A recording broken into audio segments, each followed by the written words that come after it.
Hello, welcome back to Leith Central, and in this month's update we'll look at what's arrived in this box from Rails of Sheffield and some progress up on the layout as we look at getting the back retaining wall started.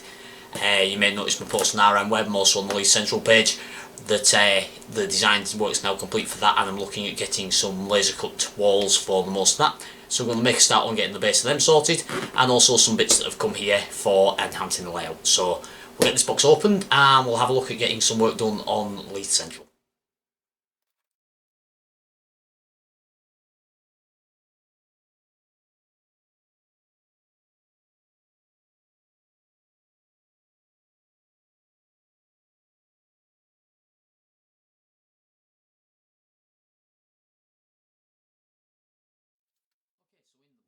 Of tricks from Rails of Sheffield.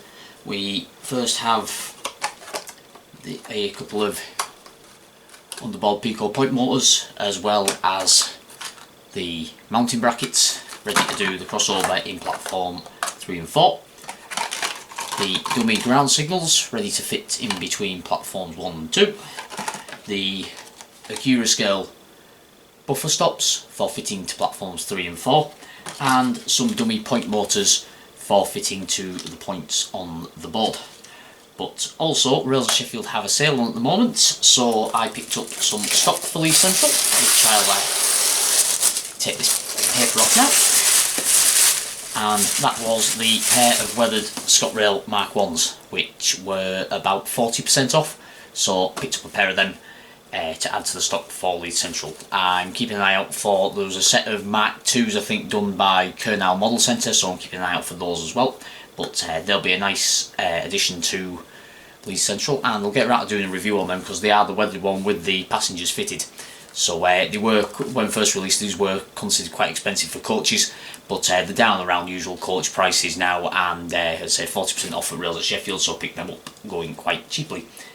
So what we'll do is we'll have a look at getting some of these pieces put together and on the Leith Central, and also have a look at some work on the back side of the retaining wall, which I'm starting the footing for. So we'll move on to that now. I'll just get rid of this rubbish and we'll make a start on that now. Okay, so the first template has been cut and is placed against the back seam here, so if I lift that out, and the plan is using this 2mm card, I'm going to build that forward, thicken it up and thicken it up and thicken it up. And then the closest one to the rail here will have a slot cut in for the platform edge and bring it up flush to the platform edges, and also have a lip for the caulking in there.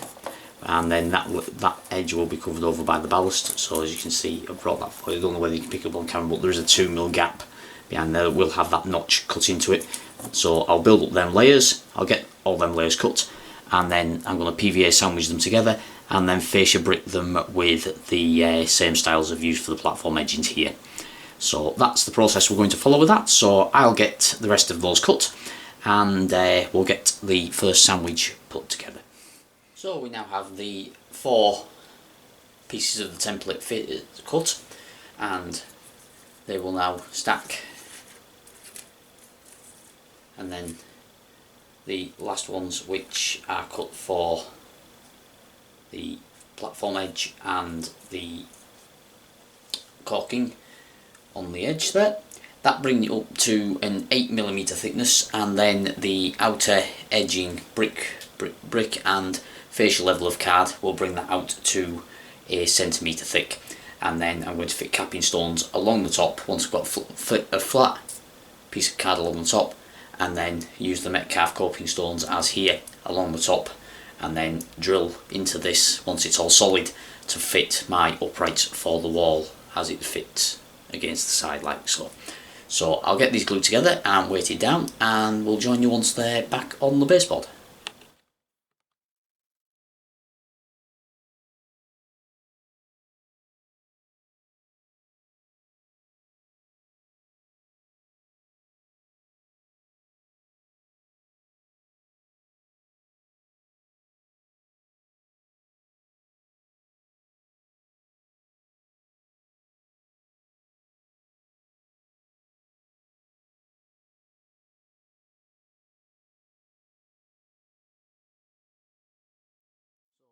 First pattern is now fitted in place temporarily just to test fit that it was all measuring up correctly.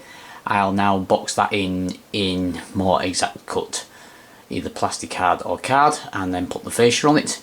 And the idea is the fascias will overlap, and we'll carry on this way outwards up to the metre end of the roof. The other side will be shorter, but I'll just get this back retaining wall in, because the idea is this will mean I can ballast platform 5 once this is in place. So I'll be getting on with making some more of these templates and getting that back section built up over the next couple of weeks. Another development, I've quickly cracked on and test fitted one of the point motors, and just to get the gist of that, that's only loosely screwed in place, so I can take it back off and fit wires and things. It's just to test that my hole was in the right place. I'll get on with tacking the other point down, and when I wire these in properly I'll show you the process I went through to put these in. But this is just to test fit and make sure that any ballasting I do is going to be clear of the point motor mechanisms. So I'm just test fitting and putting these in situ for now, and it's just one less job to do when I come to wiring in all the point motors. The actual bracket plates are all going to be in place and in their correct position. So I've just got to move over to the next hole over here, which I've just got to line up, and I'm going to tack down the track on top just to make sure. As you can see, the wires coming down from the side mounted point motors already drilled in the board, so I should have all the crossover point motors fitted temporarily, and this section ready for ballasting fairly soon. So there's just that one point motor left to fit. It's quite fiddly and quite tedious, and there's plenty of videos out there for fitting point motors, so I won't bore you with another one. It's just that's another piece of progress that's taken place. Also temporarily put in place are the dummy point motors, just to get an idea of where they were going to sit. What I'm actually going to do is cut these lugs off on the side the point motors are on, but that's to see what they look like in position, so that gives you some idea of what's going to be there. I've decided whether to fit these before or after ballasting, because they do generally sit on top of the ballast in real life, so I may wait till after ballasting to fit them in permanently. I was just test fitting where I was going to have them sit and see if I was happy with where they were going to sit. So while I showed you around those couple of other things I've been cracking on with, the sandwich retaining wall has now dried and has been test fitted back in position. That just needs the brick fascias fitting to it now. That's the first section. I'll build up the sections to this level first, and I'll take you over what I've got planned over the next month or so, looking at extending this retaining wall and also going to Model Rail Scotland. So I'll join you in a second, and I'll talk you through what progress I intend to make on the layout moving forward. So that's the retaining wall started, and also test fitted into situ there. So I have some more of the embossed plastic brick paper ready to start that job, as well as some more plastic card and some more of the card to extend that wall out and get it ready for facing up. And while I'm facing that up, I'll also get the extension of the rest of the siding, the sides for platform 1 done as well, so I can complete the cardboarding and plastic card structure on this side. So that's basically going to be my focus over the coming month. Just knocking my Victor there. The cruise scale bucklers I've left in the pack because there's a lot of small parts in there, so when we get round to fitting them we'll give a good review on them. Also coming up this month we have Model Rail Scotland. I'll be there with the Edinburgh Loading Model Railway Club's layout Talibont on the Saturday, so if you are around at Model Rail Scotland, pop up and say hi. I've got a couple of target things I need to pick up for Leith Central there, so I'll be taking a wander around at some point, having a look at what looks like a really interesting layout lineup as well. So I will be around at the show. If you do recognise me from the channel, pop up and say hi. We'll have a crack, learn from other modellers, talk to other modellers, see what everybody's getting on with their projects. It's always interesting to see what people are modelling. I've got targets for Leith Central, and the other thing I'm keeping an eye out for is a good price on the new Dapple Class 29s.